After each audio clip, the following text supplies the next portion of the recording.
Hey guys, what's up? I wanted to do an update on my 2005 Buell XB9 SX.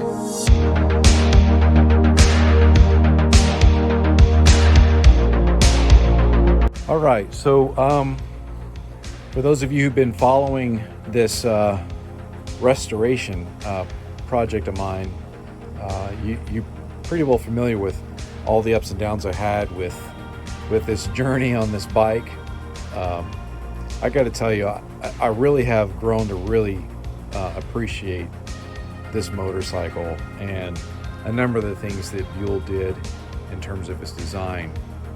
But that's a different discussion. Today's just about where we're at. And where we're at is in a good spot. Wanted to key in on a few specifics that I wanted to highlight for this particular video. So let's start. First and foremost, I wanted to talk about this headlamp. I bought this from Amazon. Link will be down below. I really like it. I don't know how to pronounce the names like Kiki or Kukiki or something like that. I don't know. It doesn't matter. It's good. And if you're curious as to whether or not you should buy this, I would say yeah. For the money, it's a great headlamp. I don't have any problem seeing at night.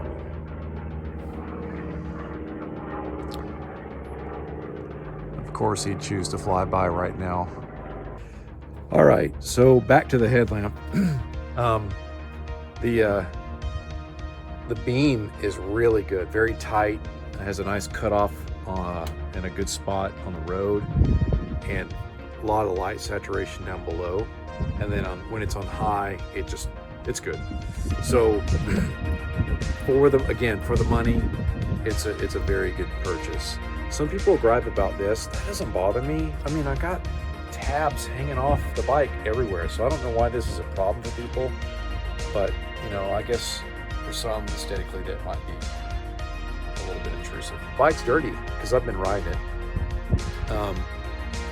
You are all familiar with the super bright LEDs that I modded on this bike some time ago. They're still holding out just fine, no issues there.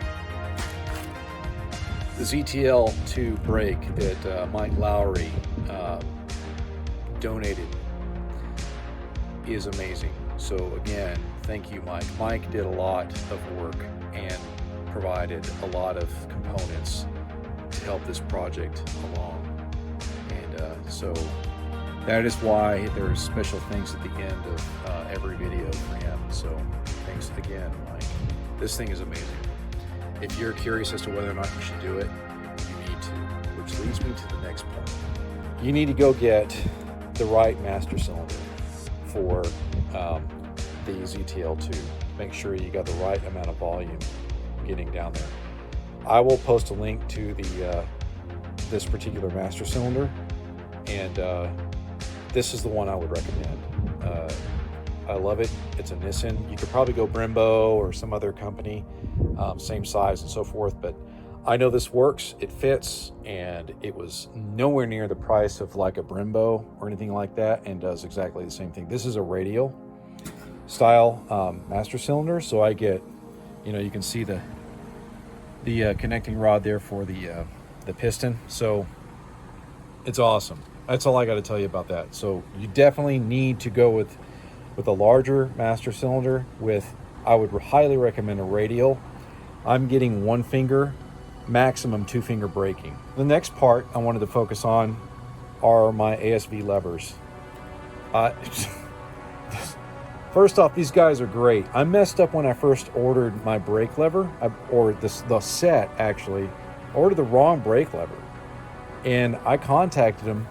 They didn't bat an eye, charged me extra shipping or restocking fees, nothing. The dudes hooked me up. So I don't know if that's going to be everybody's experience, but it was mine. And so ASV, if you happen to see this, you guys rock. I highly recommend these levers. The feel is amazing. You can buy cheaper stuff, you can. But having had the cheaper stuff that came with the bike when I bought it, night and day difference. So there's the clutch lever over there. They're fully adjustable, and I've got them dialed in, I think, the way I like them. Sometimes when I'm riding, I change up a little bit, but it's easy enough to do. You just turn that little dial, and you get a lot. Very, very small, minute adjustments can be made with ASVs. So I cannot recommend these enough. The next part I want to talk about is my Motion Pro. This was it's kind of a mixed bag. Okay, so Motion Pro makes an excellent product. They don't make a product specifically for my bike. I bought this used on eBay. It was listed as being for my bike specifically. It was not. It was for a Kawasaki KX450. I called Motion Pro, confirmed, hey, is this thing? And they said, no, that's for a KX450. So I had to do a lot of work, mainly in making my own cables for it, because custom cables from Motion Pro are, well, they were beyond the budget. Let me just say it that way. Some of you have a bigger budget than I do, and are probably going to be a little bit more selective about what you're willing to put on your bike or what you're willing to do. Or maybe you don't trust yourself to do what I did, and that was making my own cables. Go with the Motion Pro. They have a full team specifically for custom cables, and they have a whole process to take you through to get the right cables from them, and they're going to fit when you do exactly what they tell you to do. But it's a lengthy process. They told me that up front. It's not something you're going to get done, in like a week. You're talking, you're in it to win it, basically. So after everything's said and done, love it. It's great. It's a good push-pull throttle, super smooth, and I put a very fast cam in here. So some people don't like that. I do. I don't want to twist my, I don't want to go when I'm going max wrist.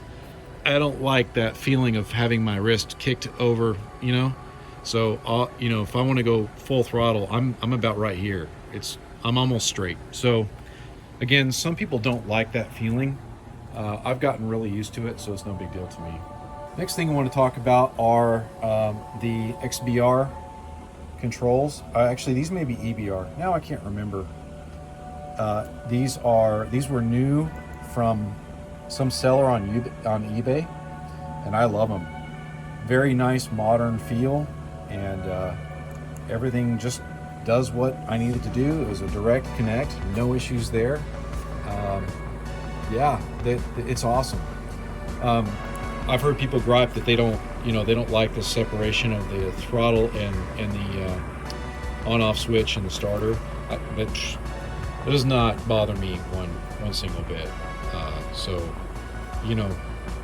your preference may be different, but that's what I got, and I really love it. So if you're asking me if you should do it, yes, you should. You should upgrade to these EBR controls. Next will be the white gauge face. I really like it. It's been great. It's easy to see. I can immediately tell where I'm at on my revs and speedo. I love how plain it is. I don't like, there's some pretty crazy ones out there with skulls and crossbones and stuff like that. I don't like that. The only gripe I have about it is, you really can't see it, but at night, there's two stars that appear in the center. You can kind of make it out right there. It's so faint, I don't know, you probably can't see it, but in any case, that's the only thing I don't like. I think it's a little bit, I don't know why they did that. I would have left it be, just white.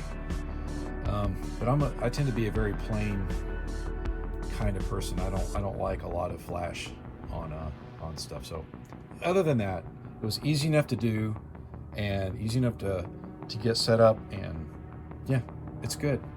I still have yet to do my voltmeter mod. I still got to do that. I'm just enjoying the bike, really. I'm just riding it around. Well, while we're on voltage, let's talk about something that did happen as part of this update.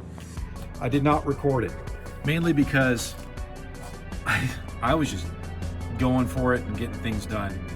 But after I got the bike completely put back together and even got it through the inspection process that we have here in Texas, my stator failed. So, seriously guys, again, we're crying out loud.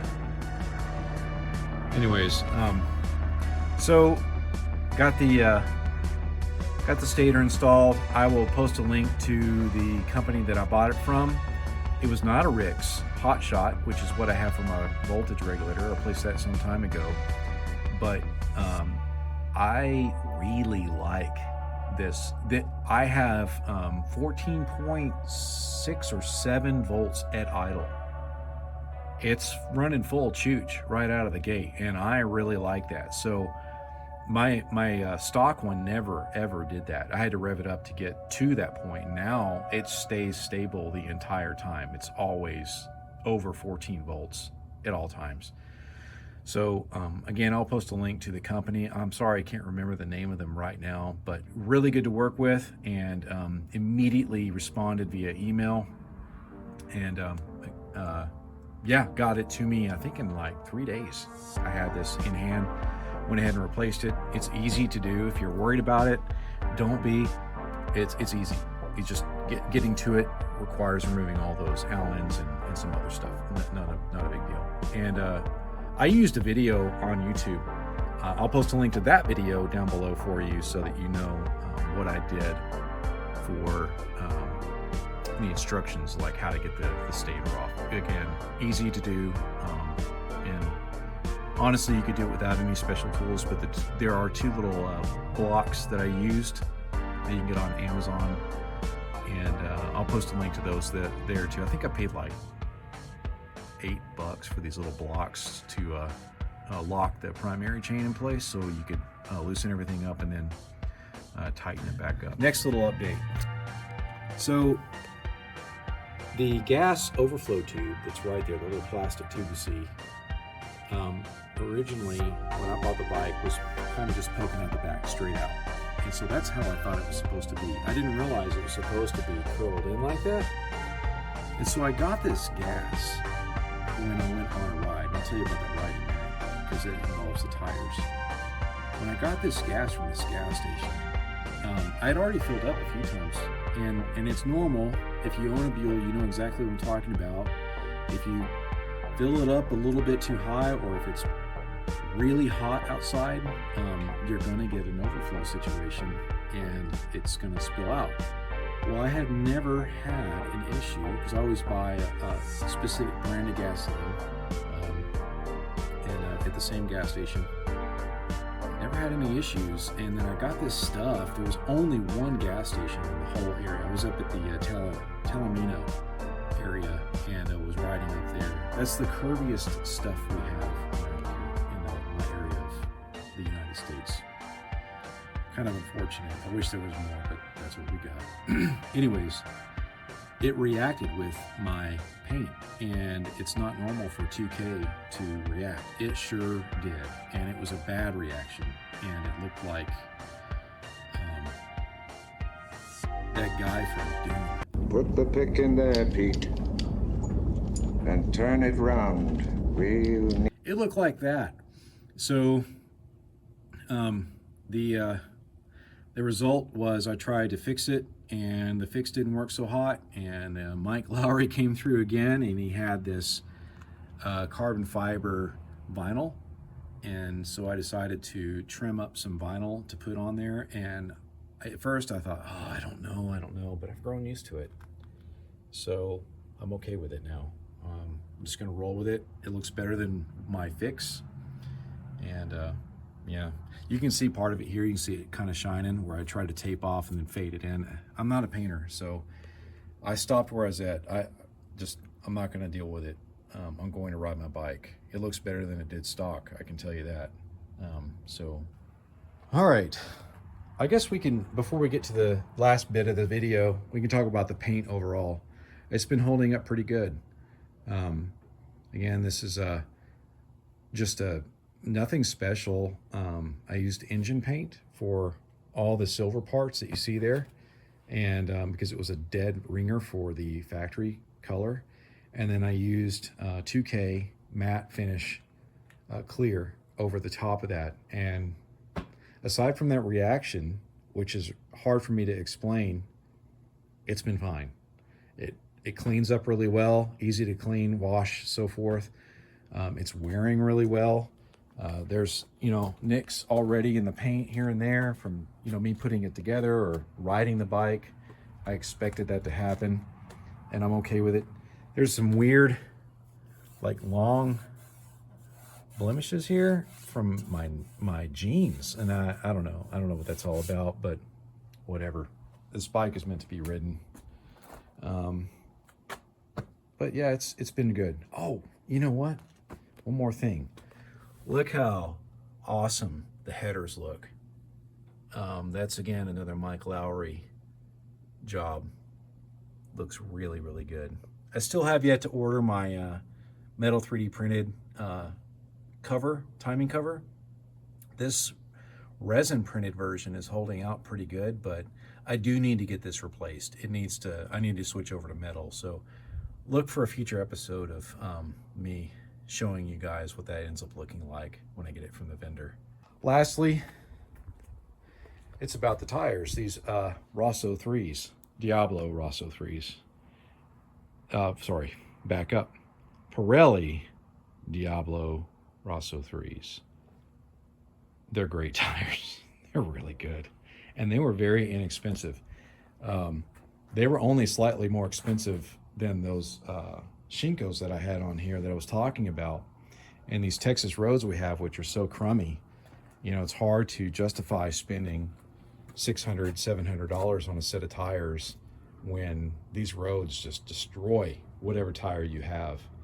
And this was an easy enough justification for me, given, the price point. But man, just the confidence, the increased confidence I have with these tires going into turns, so much better. These are dual compound tires. You can kind of see the compound line right there. They work great. I don't, some people gripe about dual compounds having that weird transition when you get over to the softer compound in turns. I don't feel it at all. And it's probably because this bike's vibrating the crap out of me anyway, but I don't feel it. They do just fine.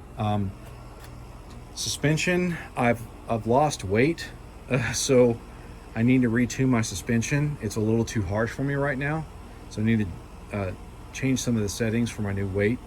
But I'm leaving them alone because, winter's coming on and I may end up gaining weight back again, so whatever. The engine is holding up really well. The 1050 is a good setup. I know they don't make those anymore, but this is a great setup. I'm very happy. Chad, thank you for the head work. Everything's going great. The engine's not burning any oil at all.